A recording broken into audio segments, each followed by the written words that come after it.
Сайн байцгаана уу сонсогч нараа. Спутник Монгол радио 92.5 хууль эрх зүйн цаг подкаст маань эхлэхэд бэлэн болоод байна. За өнөөдөр эфирт бол өмгөөлөгч Алтан Зул болон Галхуу миний би та бүхэндээ иргэний эрхийн шийдвэрлэх ажиллагаанд нотлог баримтыг хэрхэн гаргаж өгөх, нотлог баримтыг хэрхэн бэхжүүлж одоо шүүх хурлаанд мэтгэлцэх вэ гэдэг. Ер нь нотлог баримт гэж юу юм бэ гэдэг талаар хууль эрх зүйн талаар зөвлөгөө өгье. За иргэд маань одоо иргэний эрх маргаанд цөөнгөө орж ийн. Одоо янз бүрийн одоо эдийн бас баялагтай холбоотой бүхэл маргаа манай иргэний эрхийн шүүхөөр явж штэ тийм ээ. Тэгэхээр тийм учраас иргэд тэр болгон өмгөөлөгчтэй оролцдгоо, тэр болгон одоо хуулийн мэдлэгтэй байдаггүй учраас ер нь нотлох баримтын тухай ойлголтыг нэг мөр ойлгуулад за тэгээд одоо иргэдийн дунд шүүхүүд итгэхгүй байх үл итгэх ойлголтууд байдаг. Гэвч та өөрөө бас гүйцэтгэх ёстой үүрэг энд байдаг шүү гэдгийг бол ойлгох нь зөв. Өөрөөр хэлбэл бидний хооронд үүсдэг иргэний маргааны хамгийн чухал зүйл бол одоо нэхэмжлэл гаргаж байгаа этгээд маань өөрөө би одоо юу нэгж байгаа юм бэ? Ямар баримтыг үндэслэж нэгж байгаа юм бэ? Яагаад нэхэх болсон юм бэ? Юу шилжүүлж гисэн юм бэ гэх зэрэг бүхэл нотлох баримтаа гаргаж оролцсон. За үүнд хариу тайлбар гаргаж байгаа буюу би хүлээн зөвшөөрөхгүй гэж оролцож байгаа хариуцагч маань мөн адил би яагаад хүлээн зөвшөөрөхгүй юм бэ? Хүлээн зөвшөөрөхгүй нөхцөл байдал маань ийм зүйлээр батлагдаж нотлогдож байгаамаа гэдэг байдлаар ингэж харилцан тэнцвэртэй байдлаар оролцсон. Шүүхэд одоо хөтөлбөргүй анханасаа тогтоогдсон үнэн зүйл гэж байхгүй. Гэхдээ нэхэмжлэгч хариуцагчийн хэн аль нь тэгш хэрэгтэй оролцож байгаа учраас манай иргэний эрхийн шийдвэрлэх ажиллагаа түн толбогдох маргаан бол цэвэр нотлох баримтаа бүрдүүл зөвлөж сайн өгсөн тухайн зүйлээ нотолж чадсан этгээдэд одоо шүүхийн шийдвэр хангалттай үндэслэл талтай байдаг учраас иргэд маань нотлох баримтын тухай ойлголтоо маш сайн ойлгох хэрэгтэй. Хэдийн нотлох баримт нь байгаа боловч түүнийгээ шүүхэд гаргаж өгөөгүй, яаж гаргаж өгөх учраа олоогүй байжгаад одоо бас нэхэмжлэлээ алдах, хохирлолд орох, үнийн дүнгээ алдахын нөхцөл байдлууд бас ажиглагдаад байдаг шүү дээ, тий. Тэгэлгүй яах вэ? За тэгэхээр өмнөх дугаараар бид нар бол эрүүгийн эргийн талаар нотлох баримт хэрхэн зөвлөж бэхжүүлэх ямар ажиллагаа вэ гэдэг талаар ярьсан. Тэгэхээр энэ удаагийн дугаараар мэдээж маад нэг салбар эрх зүйн маань эрүү эргэн захиргаа гэсэн гурван том салбар байгаа шүү дээ. Тэгэхээр энэ салбар эрх зүйн бас нэг томоохон хэсэг болох иргэний хэрэг маргаан бол мэдээж баггүй. Ер нь бол эрүүтэйгээ ойролцоох шүү те. Маш их иргэний эрэг гэдэг бол иргэд хоорондын хин энэс юуг яагаад ямар үндслээр шаардаад байгаа юм бэ гэдэг эдийн бол эдийн бус эдгэрэнтэй холбоотой маргааныг шийдэж байгаа. Тэгэхээр энэ маргаанд оролцож байгаа талууд одоо хинч байж бол сонсогч нарт дунд маань байж болно. Тэгэхээр одоо юу гэдэг үнэн бодит байдлыг бол хэрхэн яаж нотлох вэ гэдэг мэдээж хоёр этгээд шүүх хурлын тагимд ороод ямар ч баримтгүйгээр мэтгэлцээд байх юм бол шүүгч бол тухайн хэрэг маргааныг баримтгүйгээр шийдвэрлэх боломжгүй. Үүн дээр бол хөндлөнгийн байгууллагын шинжээч ч юм уу ямар нэгэн байгууллагаас нотлох баримтыг татаж гаргуулж байж хэрэг маргааныг шийддэг байгаа. Тэгэхээр юу гэдгийг зөвхөн үнэн гэдэг ойлголтыг зөвхөн толгойдоо тээгээд яваад байх биш. Энийг нотлохын тулд би яг ямар баримтуудыг гаргаж өгөх вэ гэдгийг нотлох ёстой үүрэг нь танд өөрт нь байдаг учраас энэ дэр бол шууд үүрэг болгож зааж байгаа иргэний эрэг дээр тий. Иргэдийн дунд ажиглагдаад одоо хэрэг дээр оролцоод явж байхдаа анзаардаг манай иргэний маргаанууд тэр бол иргэд ингээд чөлөөтэй мэдүүлгөөгөө янз бүрээр ярьчих болно гэдэг. Гэвч хуулинд бол одоо зохиогчд буюу одоо нэхэмжлэгч хариуцагчийн хэн аль нь бол үн зөв мэдүүлгөөг нь за энэ мэдүүлэгтэйгээ нийцсэн холбогдох баримтыг мөн адил хамт гаргаж өгөх хэрэгтэй. Тэгэхээр магадгүй хуралдаанд оролцоод л яруу сайхан яриад ч юм уу болсон үйл явдлыг яг үний юм шиг ярьчихад л болно доо гэдэг ойлголттой байхгүй. Тухайн ярьж байгаа зүйл чинь нэгдүгээр хууль заснаар үнэн зөв байх ёстой гэсэн үүрэг хүлээж байна. Дээрээс нь тухайн үнэн зөв гэж байх ёстой баримт мэдүүлэгч нь хамт холбогдох энэ тайлбарын нотлох баримтыг хамт бол гаргаснаар бол хуулийн хүчин төгөлдөр байдлаа хадгалах нэ. За тэгэлгүй яг. За тэгэхээр одоо иргэний хэрэгт маань нотлох баримтыг магадгүй юу гэдэг юм. Өөрөө гаргаж өгөх боломжгүй нөхцөл байдлууд түгээмэл анзаардаг л та. Юу гэхээр одоо юу гэдэг нь 3 дахь читгэдээс гаргуулах байгаа баримт. Эсвэл нэг эсрэг талаасаа гаргуулах байгаа. Мэдээж одоо юу гэдэг нь хоёр нөхөр хоорондоо мэтгэлцэж байгаа шүү дээ. Нэг нь авах ёстой гэдэг нөгөөдг нь өгөх ёсгүй, өгөх ёсгүй гэдэг байдлаар ерөнхий агуулга бол иргэний маргаан юм. Гэтэл авах ёстой хүн маань өгөх ёстой хүнээсээ баримт гаргуулж авъя гэхэлэр чинь нөгөөдг нь мэдээж өгөхгүй шүү дээ. Энэ тохиолдолд маш их гардаг л да. Энэ тохиолдолд яадаг вэ гэхээр өөрөө авах боломжгүй бол энийг шүүхийн журмаар хүсэлтээр авч тий авахулж болдог. За мөн ямар баримтуудыг нотлох баримт гэж үнэлэхгүй вэ гэдэг асуудал байгаад байгаа. Эрүүгийн хэрэг дээр нотлох баримт гаргахад нөгөө дансны явуулгын талаар ярьжсэн шүү дээ. Яг энэ шиг одоо юу гэдэг нөгөө дансны хуулга одоо мөнгө шилжүүлсэн баримтаа нотлох гэж байгаа. Одоо шилжүүлсэн гэдэг нь нотлохын тулд баримтаа гаргаж өгнө шүү дээ. Гэтэл нөгөө утасныхаа скриншотыг л мөн адил явуулаад шүүгд авчраа өгчдөг. Гэтэл тэр утасны одоо скриншот гэдэг маань зүгээр л зураг шүү дээ. Энэ зурган дээр хэмбэгоонч одоо засвар хийх боломжтой болсон цаг үе. Заавал тэр нөгөө мэргэжлийн юу гэдэг юм зураг янзлдаг програм дээр ажилладаг хүн байхыг шаардахгүй. Ч одоо нөгөө AR руугаа оруулаад үнийн дүнгийг өөрчлөлт гэхэд л өөрчлөлт өгч шүү дээ энд л мэдгэдгээргүйгээр. Тэгэхээр иймэрхүү одоо юу гэдгийг шаардлага хангахгүй баримтуудыг гаргаж өгснөөрөө бас юу гэдгийг энэ баримтыг тооцох боломжгүй болгож чинь тийм ээ. Шүүг бол үнэлэх боломжгүй болгож За байна. мөн сүүлийн жилүүдэд маш их гарч байгаа зүйл бол иргэд хоорондын нөгөө цахим харилцаа байна тий. Өөрөөр хэлбэл мессенжерээр маш их зүйл бичлэлцэж байна. Viber, Telegram ашиглаж байна. Тэг түүнийг мөн адил скриншот хийгээд өгч байна.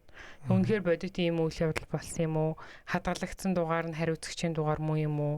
Магадгүй нэг өөр дугаар авчаад хоорондоо бичлцээд ах юм уу? Гих зэрэг нөхцөл байдлууд би энэ хүнтэй холбогдсон цахим одоо Telegram-аа өгсөн штэ, Facebook Messenger-ээр өгсөн штэ гэдэг байдлаар маргадаг.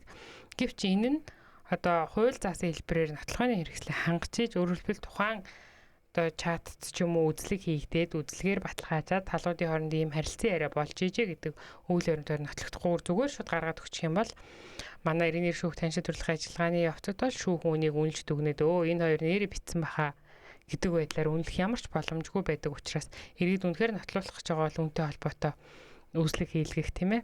За тухайн газар очиж одоо тухайн нөхцөл байдалтай танилцах, хэргийн бодит нөхцөл байдлыг баримтаар шүүхэд гаргаж өгөх боломжгүй байх юм бол тэрийг очиж тухайн талбайд үслэг хийх байдлаар ч юм уу ингээд үзэх бүхэл нөгөө хууль заасан боломжууд нь бол процессын хуулиар маань зохицуулагдчихсан. Тэгэхээр чатыг бол үзлэг хийнэ гэдэг манайх нь бас мэдэхгүй байж магадгүй. Үзлэг хийнэ гэдэг процесс яг яаж явагддаг вэ гэхлээр мэдээж хөндлөнгийн гэрс одоо тухайн чатыг шүүгч болон шүүгчийн одоо нарийн бичгийн дарга мөн нөгөө хэргийн оролцогч нарыг байлцуулна. Хөндлөнгийн гэрчүүд байлцуулна. За ингээд нөгөө компьютерийн гар утсан дээр нь тухайн чатыг пассвортыг нээгээд нэвтэрч орох нь байна тийм үү. Ороод одоо бүгдээрээ яг ач холбогдол бүхий зүйлийг ингэж уншиж яг үнэхээр ийм чат мөн байна уу гэдэг. Таны одоо нэг зургаар харуулдаг байгаа зүйл чинь үнэхээр таны чатанд бодитоор байна уу гэдгийг нэг бүршлэн тэмдэглэж аваад хүн бүр уншиж танилцаад гар үсэг зурж иж энэ маань өөр үзлэг хийсэн гэж ойлгох тийм үү. Яг үн. Дээрээс нь бас одоо хүмүүс маань нөгөө хувийн орон сууц, туслангийн байшин тэрэг өгөх бариулдаг. Тэгээд хийж гүйцэтгэсэн ажилтнанд доголдол гараад ирэхээр ч юм уу нэг бол ажлын чанарын шаардлагагүй болоод ирэхээр за хоёлоо болиё гэл асуудал тэгэл явж шүүхтэр ирдэг.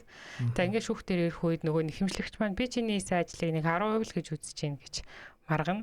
За хариуцагч би өөрөө хийсэн ажлыг бараг 70% гэж үзэж байна гэж маргана.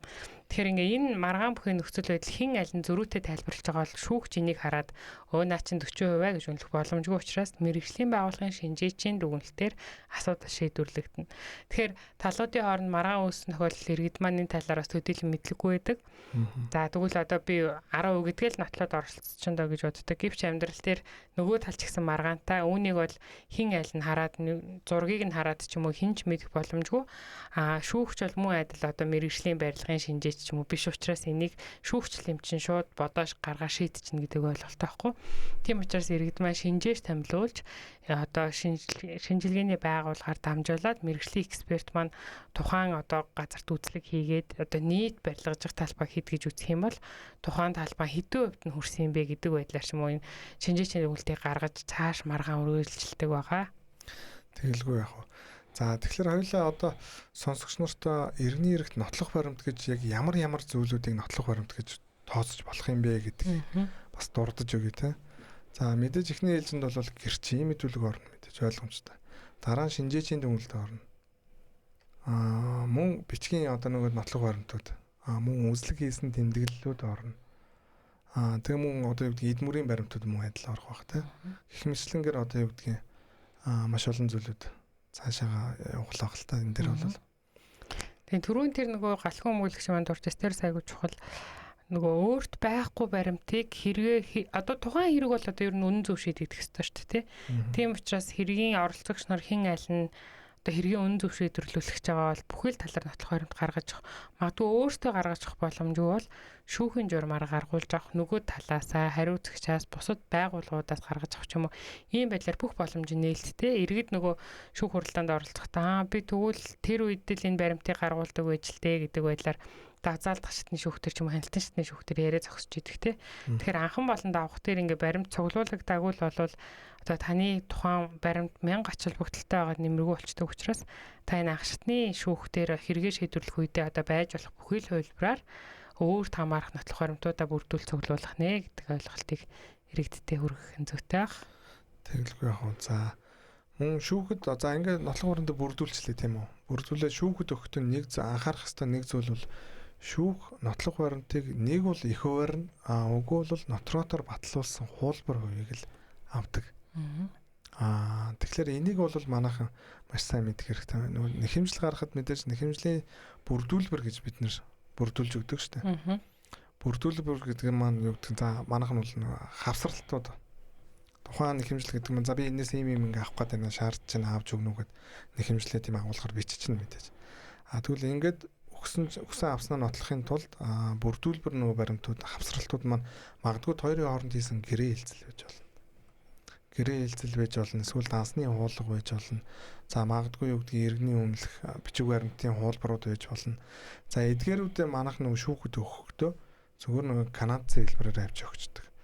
За тэгэхээр ямар нэгэн байдлаар нөгөө их хөв юм уу эсвэл нөгөө нотротоор баталсан гэдэг маань энэ дээр ямар нэгэн засвар ороогүй их хөв байна. Эсвэл бол нотротоор баталсан нотротын тамга тэмдэг маань энэ яг засвар ороогүйгээр бодит хуулбар копийн шүү гэдгийг л нотолж өгöd нь шүү дээ нотрот. Энэ тохиолдолд нотлох баримт гэж үзээд байгаа шүү. Магадгүй энийгээ нөгөө зөрчөөд мэдгүйгээсээ л болж одоо юу гэдгийг зөрчиж чинь тийм ээ. Тий, нотлох баримтаа буруу өгснөөс болж энэ маань үр дагавар яаж үүсгэх гэхээр мэдээж шүүх таны гаргаж өгсөн баримтыг нотлох баримт гэж үнэлэхгүйгээр шүүхийн шийдвэр гарна л гэсэн. Тэгэхээр иргэний хэрэг маргаан гэдэг бол цэвэр за ерөнхийдөө миний зүгээр ингээд тамгаар бол таамагч байхад ингээд туршлагаас үзэх юм бол ер нь бол нэг 80-аас 90% та нотлох баримтын л мэтгэлцсэн болдог тэн дээр. За тэгэхээр хэрэг маргаанд оролцож байгаа нэхэмжлэгч болон хариуцагч магадгүй тийм гэрч 3 дахь этгээч байж болно шүү дээ. Эдгээр маань юу гэхээр нотлох баримтаа хэрхэн яаж бүрдүүлэхээ мэдэхгүй байгаа бол энийг бол мэргэжлийн хууль өмгөөлөгч нараас зөвлөгөө авах шаардлагатай.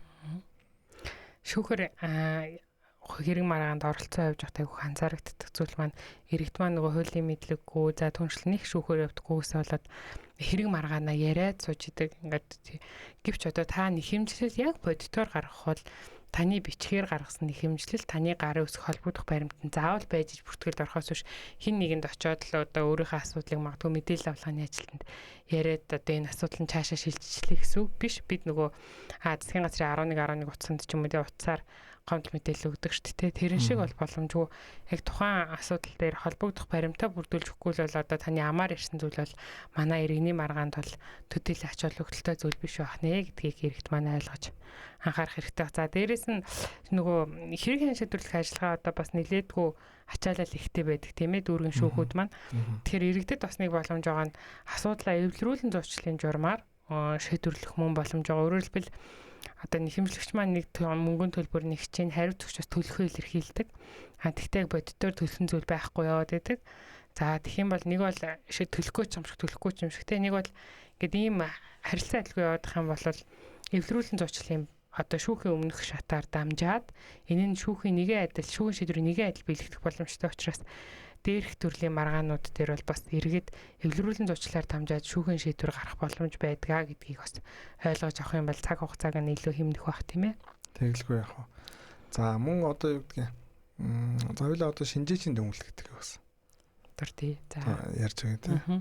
Ямар тохиолдолд шинжээч томилдгийг шинжээс томсны үр дагавар нь юу юм те? Энэ дээр за яг практикт бол гэдгийг эцэг тогтоох шинжилгээ, хөрөнгийн үнэлгээгийн тогтоох шинжилгээ те. Маш олон шинжилгээний зүйлүүд байгаа. За эндээс манайх нь юуг ойлгох вэ гэхээр за магадгүй нөгөө эцэг тогтоох хэмжлийн шаардлага байж болно шүү дээ.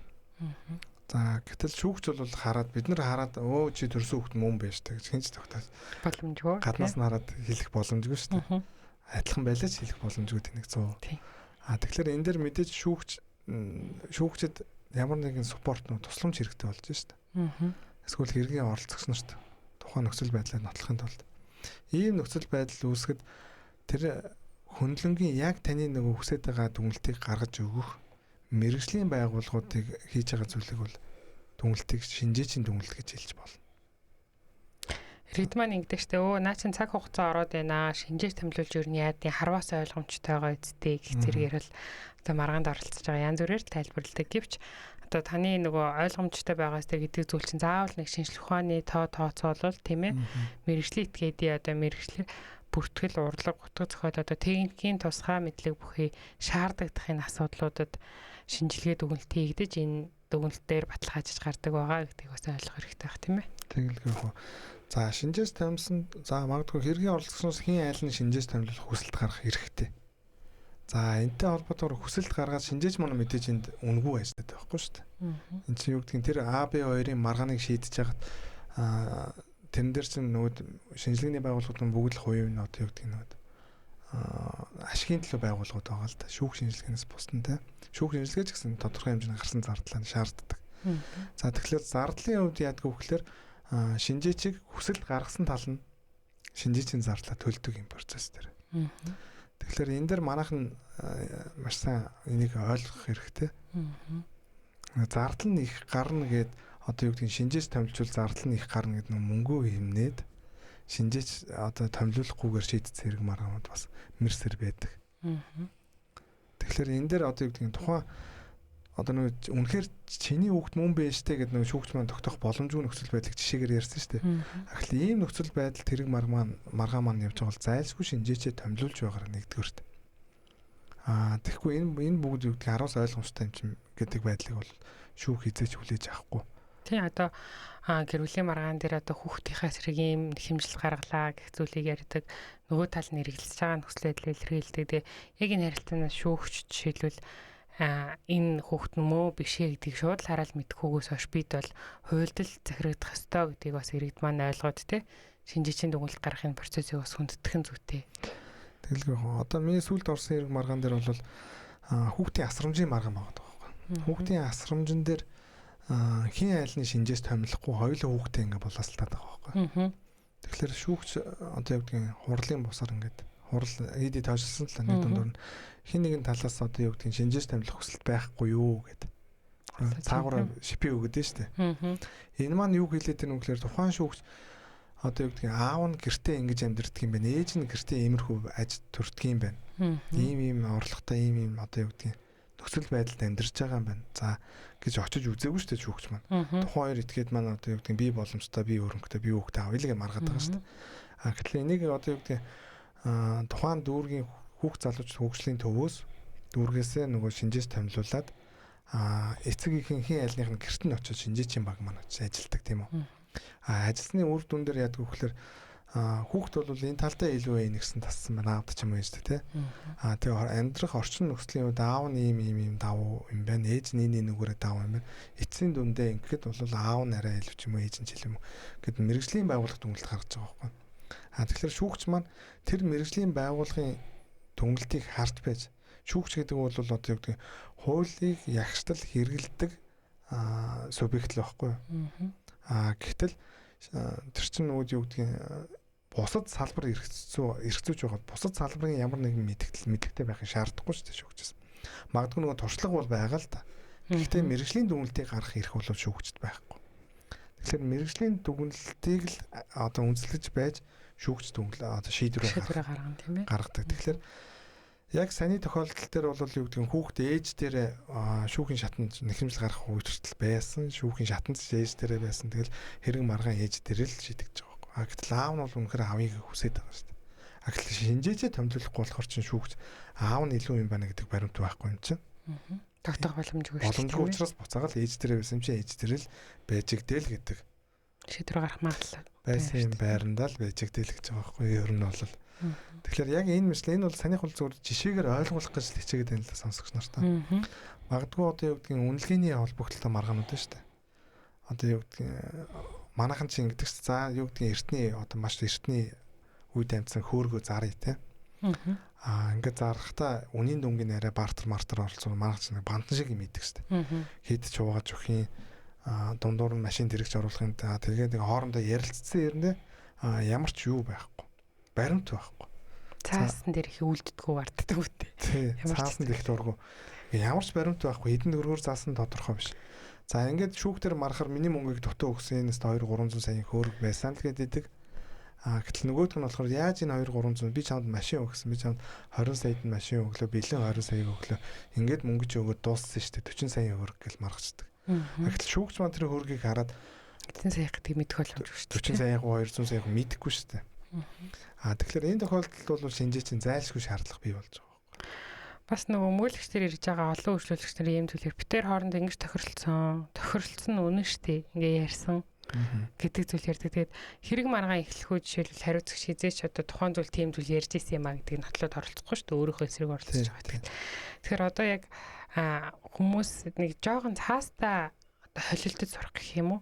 Магадгүй тодорхой нэг тохиолдлууд бүр болохгүй л А4-ийн бичгийн цаас гаргаад ч юм хоёлоо тохиролцоогоо бичээ баталгаажуулж болно шүү дээ. Одоо манай л иргэний хуулиар бол чөлөөтөө өсөлтөөргөө илэрхийлж түүн дээрээ батламжлах хэрэг нээлттэй байхад бол зарим тохиолдолд бол зайлшгүй нөхцөл байдлуудыг бол одоо бичиж хэвшмээр байгаа юм. Тэгэхгүй болохоор одоо нэг 2015 оноос хойш над дээр байгаа нэг хэрэг 23 он хүртэлх бизнесийн харилцаатай байсан хоёр. Ерөөсө бүхий л харилцаагаа дан аамаар. Тэгэл морь авсан ч амаар, хөөрөг бэлгэлсэн ч амаар, машин солилцсон ч амаар. Тэр нөгөө амаар байгаа бүх тохиролцооны үнийн дүн ингээд 8 жилийн хугацаанд торимтлагдаад ирэхээрээ одоо хэргийн хоёр тал болоод ирэхээрээ яг түрүү галхын хөлөгч юм хэлдэг шиг нөгөө нэг нь 40 саяар үнэлж нөгөөх нь 200 саяар үнэлж эхэлнэ. Тэрийн тохиролцоо хэний зүүнлэх боломжгүй ингээд хэрэг маргаан ээдрээ төвхтөө нөхцөл. Нэгэнт баримт үлдээ хоёулаа анханасаа л 200-с бол 200-аар нь тогтоосон үйл баримтыг дүгнээ авчих юм бол шүүхтэнд заавал шинжээж томилох тий ажиллагаа одоо шууруулах нөхцөл байдлууд бол үүсэхгүй нэ шүү тий. За одоо ингээд бичиж тэмдэглэл маа 8-аач нэг хар дэвтэр гэдэг юм таа шүү дээ бүгдээр. За энэ хар дэвтэр бол нэг талын нотлох баримт. Тий. гэж шууд хэлж болно. Ягаад гэвэл нотлох баримт нэг байгаа миний хар дэвтэр дээр байгаа би тэмдэглэсэн байгаа. Уу яг он сараар ингээд айгүй сайхан тэмдэглэсэн байгаа. Гэхдээ нөгөө хүнийх нь гар үсэг байхгүй.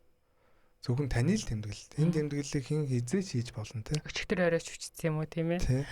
Тэгэхээр яг ийм одоо юу гэдэг хоёр талыг хамарсан цаасан дээр баримтаа үлдэж байгаараа гэж хэлсэн. Гар үсгээ зуралцаа Энэ тийм. маань эргээд маш том нотлох баримт болно. Тухайн хэрэг маргаан үнэн зөв шийдэгдэг те. Тийм. Энэ талаас нас эргээд маань хараад энэ бол одоо жишээлбэл энгийн бид амьдралдаа өдөр тутам ойлгочих хэвээр заавал нэг тийм нахиштал хууль унших шаардлагатай зүйл агуулга биш шүү дээ тий. Бид хоорондын харилцаагаа баталгаажуулаад хоёр талаасаа гар үсгэж зурчиж байгаа л нэг зүйл. Тэгэлгүй яг. Тэгэхээр маахны нэг түгээмэл нэг тийм өрөөсгөл ойлголт одоо буруу ойлголт л гэж хэлээ л да. Яадгүй гэхээр ингээ гэрээ байгуулна гэхээр заавал нэг нотрото орно. Нотрото мэдээж бид нар мэдж байгаа шүү дээ. Бүх л нотротод ингээ очр ихтэй байдаг. Хаа газрын нотрот.